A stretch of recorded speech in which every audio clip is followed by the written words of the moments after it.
All right, folks, happy Monday to you. It's 25th of July.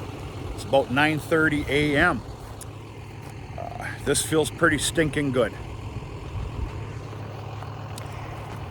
Yeah, we're well into the flowered stage. Shoulda, woulda, coulda. I'm running a beef operation. It's gonna be just fine. Be honest with you, the scenario that's followed the cuttings and fertilizings and everything else of the alfalfa thus far has been perfect according to our awful dry weather this year. There's a lot to be happy about. So in all my glory, last night, I got finished up about 6:30, quarter to 7. You know, I had hay to rake and bale all day yesterday and everything else that goes with it. I decided I had two choices. Practice being a little bit lazy, sit in the front yard, maybe even start a small fire. Have a couple of cold ones, maybe more than a couple. Or come cut some alfalfa. So I decided to cut the alfalfa. Well, I don't go after cutting in any way, shape, or form, whether it's a large field, small field, cleanup field, I don't care, without studying the weather. I wanted to get ahead of the game, and I knew this is a little bit thick. Well, not a little, this thick. I wanted to get a little bit ahead of the game. Dropped some last night. And of course the rest today to ensure a more than dry product for Wednesday's baling. Well, now we have 60% chance of rain on Wednesday. Ooh, good night, Irene. We're gonna see what happens. Part of me didn't want to come back out here this morning and finish off what I left off last night. I was so stinking tired. I'm like, you know what? Enough's enough. But we're gonna do her and we're gonna see what happens. Beautiful, beautiful crop here.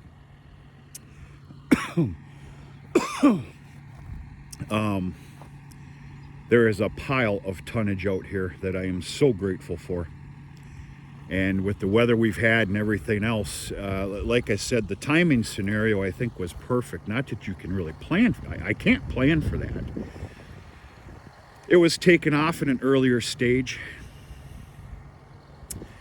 Immediately broadcasted with potash and sulfur, which is the major attributor to why we're seeing what we're seeing here. With that fertilizer going down in the ground and the rain that we used to get is why we're looking at what we're looking at here.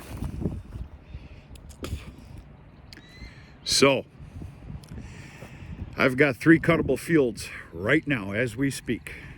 Can't do them all at once. We got this guy here. This is my predominant alfalfa field, as I've been calling it. We also call it the post office field. Reason being, the post office is right over there. Then we got that field that we actually call Capperts, because a very good family lives right over here. Their last name is Capperts. That's the field that I was complaining about for the last couple of years on the alfalfa, and it's just stellar this year. And then we got the grassy alfalfa field, which is probably 90% alfalfa, for God's sakes. 9 years old. So here's the plan of attack. You got to at least start with a plan anyway. Each field we're going to go after for 5 loads of square bales. You know, everything's getting cut, single raked with the rotary. 4 to 5, depends how the day goes, loads of small squares. Whatever remains is getting round baled, probably in 4x5 form, and I'm going to wrap them. Yes, they're going to be baled dry. I'm going to wrap them. I'll explain why.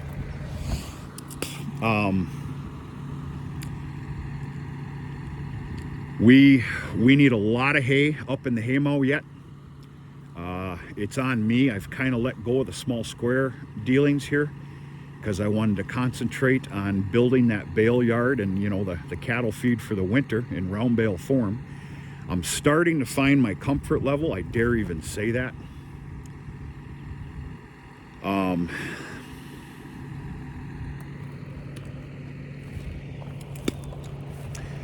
The 4 or 5 loads of small squares per field are meant to go up in the haymow.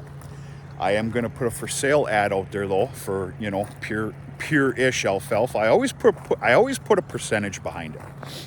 There's no such thing in my book, and I know my book's a little off, as 100% alfalfa. Comes really down to it, I will classify what you're seeing here as 95%. Grassy alfalfa field, I don't know, maybe 85. We'll see. While we are offloading hay up in the haymow on unloading nights, there'll be a time frame from like 6 p.m. to 8 p.m. First come, first serve. Come and get your pure alfalfa, small squares if you wish. And the remainder, we just keep offloading up into the haymow. I kind of murdered that explanation, but I think you can understand. So, yeah, and whatever's, like I said, whatever's left, I'm going to make into 4x5s. I'm going to let them sweat for a day or two, and they will be wrapped. If in the event I do have my feed source for the year, if we get to that point,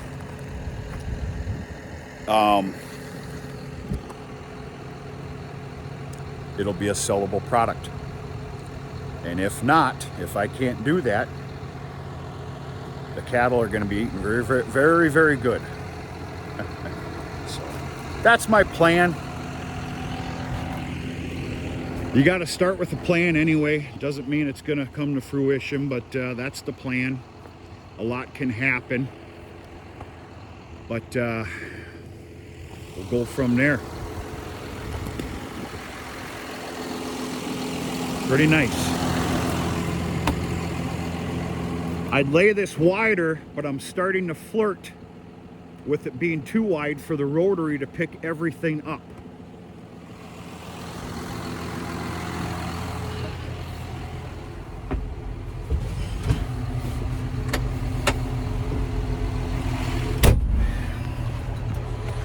We're gonna start this up. I'll take you with me for just a little bit, and then I gotta really boogie here today. This evening we got some pretty cool stuff going on, and I'm hopeful. I don't know why I wouldn't be able to take a video for you. I got a good buddy with a log truck. We made a good friendship deal where that property that's 5-6 miles away, I've got almost 60 bales out there, round bales. It's supposed to happen this evening. A lot can happen on both our ends though, to where he's going to bring 2 loads to me at the bale yard. And by rights, he should be able to fit 25 bales per load, you know, with the truck and trailer, truck and pup. And that's going to be pretty neat. So, yeah.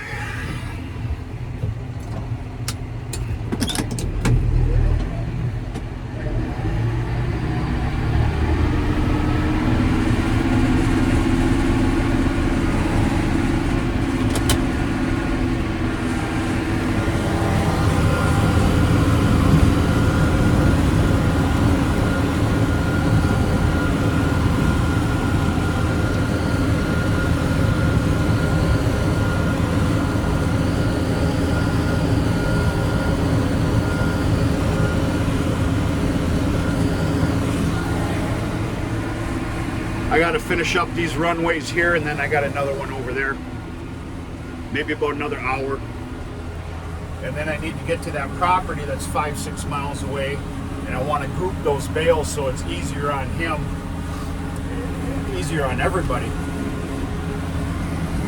and I'll end up obviously taking a load home with me.